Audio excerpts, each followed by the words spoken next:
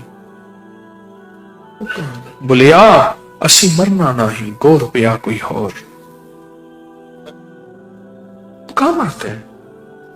کہ میں اس سے دل چاہتا تھا اور باتیں کروں. کسی طاقت نے مجھے کہا اللہ کے پردے نہ کھول. بس ایک دم میری زبان بند ہو گئی, اور میں نے وہاں ساری مٹی اینٹیں لگا دی اور اس کو بند کر دیا, اور کہا جب تک میں نے اینٹیں نہ لگائیں